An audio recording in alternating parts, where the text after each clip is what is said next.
नमस्कार मित्रांनो, स्वागत आहे तुमचं या डेटाच्या अनालिसिस व्हिडिओमध्ये. 30 तारखेसाठीचा डेटा आपण ट्रॅक करतोय मित्रांनो आणि तुम्ही बघू शकत असाल आपला जो व्ह्यू होता तो निगेटिव्ह होता ऍक्च्युली. पण मार्केटने बऱ्यापैकी पॉझिटिव्ह आणि सस्टेनेबल पॉझिटिव्ह राहण्याचा प्रयत्न केला आणि त्या हिशोबाने मार्केट पॉझिटिव्ह होतं मित्रांनो. ठीक आहे, पॉझिटिव्ह राहिलं तर आपला व्ह्यू रॉंग गेला. ठीक आहे, बरेच जण खुश होत असतील की विकासचा व्ह्यू रॉंग गेला. तर मित्रांनो, जे माहित नाही ज्यांना त्यांना मला सांगायचंय की आपली जी स्ट्रॅटेजी आहे ना, लॉंग टर्मची स्ट्रॅटेजी स्टुडंट्सला माहिती आहे. त्याच्यामध्ये 100, 150, 200, 300 पॉईंट पर्यंत जरी आपल्या अगेन्स्ट गेलं ना तरी आपल्याला फरक पडत नाही मित्रांनो, 4 आण्याचा फरक पडत नाही. तर ह्या 100 पॉईंटने आपल्याला 1 रुपयाचा पण फरक नाही पडला. पण लुटतात कसे रिटेलरला हे बघायला मिळणार आहे तुम्हाला उद्या. जी मजा आहे ना, आता जे पॉझिटिव्ह घेऊन गेले ते उद्या पुन्हा हाय असे ॲज इट इज रिटेलरला कसा गंडावतात ते तुम्हाला उद्या बघायला भेटेल. ठीक आहे, तर ते कसं सेंटिमेंट निगेटिव्ह करून ठेवतील ओव्हरनाईट.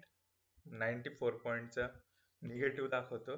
आता तुम्ही म्हणाल 26,000च्या 94 पॉइंट्स म्हणजे एकदम निग्लिजिबल गोष्ट आहे, ही पाव % गोष्ट आहे. ओके, तर 100 पॉईंट म्हणजे निग्लिजिबल आहे. तर ह्या गोष्टी घडत असणार आहेत आणि ह्याच्यावर सोल्युशन काय, जो रिटेलर वर खाली करतोय आणि मरतोय ना, याचं सोल्युशन आपण त्या ठिकाणी प्रोव्हाइड करतो. आणि आपल्या स्ट्रॅटेजीमध्ये कुठलंही इंट्राडे कंपल्सिव्ह असं बाय सेल वगैरे असं काही कार्यक्रम नाही मित्रांनो. आपल्याला फक्त आणि फक्त मेजर काही ड्रॉडाऊन येणार नाही याचं फक्त आपण खात्री घेतो आणि हा मेजर ड्रॉडाऊन हा आपण फक्त डेटावर अनालाइज करतो. तर हा डेटा तुम्हाला काय रोज कॉल पुट बाय करण्यासाठी नाहीये.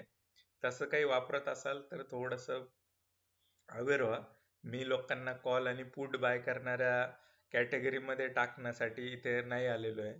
तर हा डेटा फक्त लॉंग टर्म इन्व्हेस्टमेंट ज्या आहेत आपल्या आणि लॉंग टर्मची जी स्ट्रॅटेजी आहे तिला प्रोटेक्ट कसं होईल त्यासाठीचा हा डेटा असतो. ठीक आहे, तर इंट्राडे ज्या मुवमेंट पकडायच्या असतात त्या वेगळ्या पद्धतीने पकडतो आपण आणि हे जे आहे हे जो डेटा आहे तो एक ऍव्हरेज अंदाज देतो आपल्याला की आपल्याला उद्याच्या साठीचं काय होणार. ठीक आहे, तर हा कॉल पुट घेण्यासाठीचा डेटा नाहीये.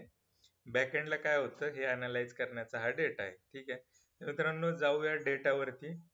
रिटेलरला आता थोडंसं निगेटिव्हला टाकायला सुरुवात केलेली आहे आणि मार्केट त्या अर्थाने थोडंसं आता पॉझिटिव्ह व्हायला काय हरकत नाही असा माझा अंदाज आहे. तर हा एक बेस असू शकतो. जे पण आत्ताचे जे लेवल्स आहे 24,053 वगैरेच्या, ते ह्या लेवल आता एक बेस आहे असं समजून चाला. आता याच्या खाली येण्याचे जे चान्सेस आहेत ते थोडेसे कमी होऊन गेलेले आहेत आणि ऑलमोस्ट निग्लिजिबल आहे की आता पुढे जाऊन काही निगेटिव्ह गोष्टी घडतील. जेवढं पण निगेटिव्ह आहे तेवढं सगळं फॅक्टर इन होत चाललंय हळूहळू हळूहळू.